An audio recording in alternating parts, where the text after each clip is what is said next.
ಪ್ರತಿ ವರ್ಷದಂತೆ ಈ ವರ್ಷವೂ ಸಹ ಗಂಗಾವತಿ ತಾಲೂಕಿನ ಆಗೋಲಿ ಗ್ರಾಮದಲ್ಲಿ ಕಾರ್ತಿಕ ದೀಪೋತ್ಸವದ ಅಂಗವಾಗಿ ಶ್ರೀ ಮಾರುತೇಶ್ವರ ದೇವಸ್ಥಾನ ಆವರಣದಲ್ಲಿ ಶ್ರೀ ಮಾರುತೇಶ್ವರ ಕಾರ್ತಿಕ ದೀಪೋತ್ಸವ ಕಾರ್ಯಕ್ರಮ ಜರುಗಲಿದ್ದು ಸರ್ವರು ಭಾಗವಹಿಸುವಂತೆ ಆಗೋಲಿ ಗ್ರಾಮದ ಸರ್ವ ಭಕ್ತಾದಿಗಳು ನಮ್ಮ ತಿಳಿಸಿದ್ದಾರೆ.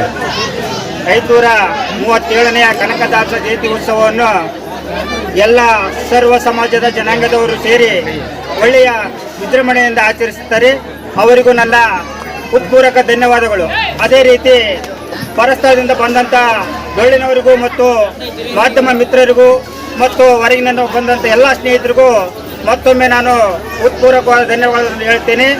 ಅದೇ ರೀತಿ ಈ ಕನಕದಾಸ ಜಯಂತಿಯನ್ನು ಇವತ್ತಿನ ದಿವಸ ವಿಜೃಂಭಣೆಯಿಂದ ಆಚರಿಸುತ್ತೇವೆ. ಅದೇ ರೀತಿ ಆಗೋಲಿ ಗ್ರಾಮದಲ್ಲಿ ಶ್ರೀ ಮಾರುತೇಶ್ವರ ಕಾರ್ತಿಕೋತ್ಸವವನ್ನು ದಿನಾಂಕ 1/12/2024 ರವಿವಾರ ರಾತ್ರಿ 8 ಗಂಟೆಗೆ ದೀಪೋತ್ಸವ ಹಚ್ಚುವ ಮುಖಾಂತರ ಬೆಳಗಿನವರೆಗೂ ಭಜನಾ ವ್ಯವಸ್ಥೆಯನ್ನು ಇರುತ್ತದೆ. ಮರುದಿನ ಕುಂಭ ಕಳಸ ಪಲ್ಲಕ್ಕಿ ಉತ್ಸವವನ್ನು ನಡೆಯುತ್ತದೆ. ಅದೇ ರೀತಿ ಮತ್ತೆ ತರುಣರ ಪ್ರೇಮಕ್ಕಾಗಿ 2/12/2024 12:30 ಗಂಟೆಯಿಂದ ತರುಣರ ಪ್ರೇಮಕ್ಕಾಗಿ ಮುಂಗಾಯಿ ಆಟವನ್ನು ಇರುತ್ತದೆ. ಸಾಯಂಕಾಲ ಕಾರ್ತಿಕ 5:30ಕ್ಕೆ ಮಾರುತೇಶ್ವರ ಉತ್ಸವವನ್ನು ನಡೆಯುತ್ತದೆ.